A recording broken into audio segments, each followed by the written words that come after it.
PK52, the Saturday morning meeting. Well, Thursday's come and Thursday's gone, and there was a reveal to the dealers. And here's what I don't know about the new Tundra. So the new 2022 Tundra should be available by the end of the year. The big reveal, all the specs, all the stats, all the changes of the vehicles will be completely revealed to the dealers at the Las Vegas Dealer Show this year.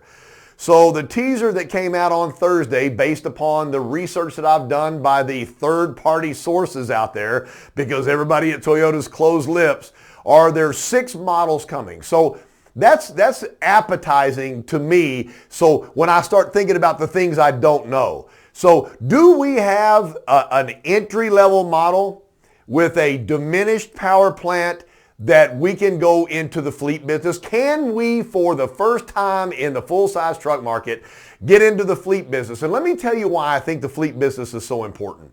So I'm a worker that works for ABC Manufacturing, and they supply me with a Ford F-150. So I've been working for the company for 15 years, and for 15 years they kept supplying me with Ford F-150s.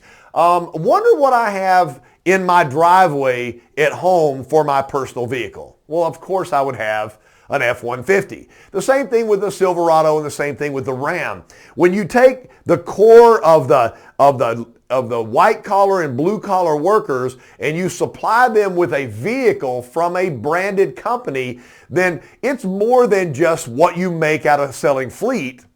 It's what you do to get that loyalty for that buyer out there, which is one thing that really we've done. Rental car companies and people have rented Toyotas. The smart people rent Toyotas. So I used to make fun. If you come in after 8 o'clock at night into any airport before COVID-19 and you go, can I get a Toyota? And they would look at you, yeah, those were gone by 2 o'clock this afternoon. So people really realize the value of driving a Toyota, but I'm just pondering, and I'm pondering because I don't know. You know, these are things I don't know. But if we got into the fleet business, does that affect the entire lineup of everything Toyota makes? In my opinion, yes. Here's some other things I don't know. Power plant twin spool V6 over 400 horsepower, an EV model and a hybrid model. I'm based upon all the research that I've done and what everybody's saying out there, from Car and Driver to Motor Trend. We have 3 distinctly different power plants. I would like a 4th one, and I would like us to get into the volume of a fleet business. The suspension in the rear seems to have gone away from leaf springs, and we're going to an independent air or coil ride. This is things I don't know. And we've got a brand new frame system, which will be a global frame system, but it still will be body on frame. But the use of high strength steel gives us the ability to reduce the overall weight of the vehicle, which is going to increase performance. So power plant, drive consistency, on-road feel, gas mileage, and strength and rigidity of frame seem to be the paramounts of the all-new Tundra. It's a new chapter for Toyota. You know, we introduced the Tundra years ago, and it's revolutionary, and it's still one of the most sought. If we had Tundras on the ground right now, they would sell as soon as we had them. I do realize that, and because of the chip problem and because we're selling so many vehicles so fast, the inventory is so slim right now.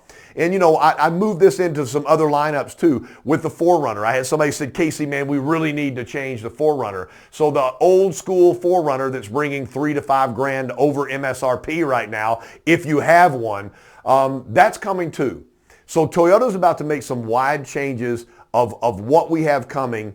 Again, this is going to be a big chapter, and I think, again, if we move into that fleet market and we get a little bit of piece of that pie, that's going to increase the population of people that have Toyotas at their home. This has been PK52, the Saturday morning meeting.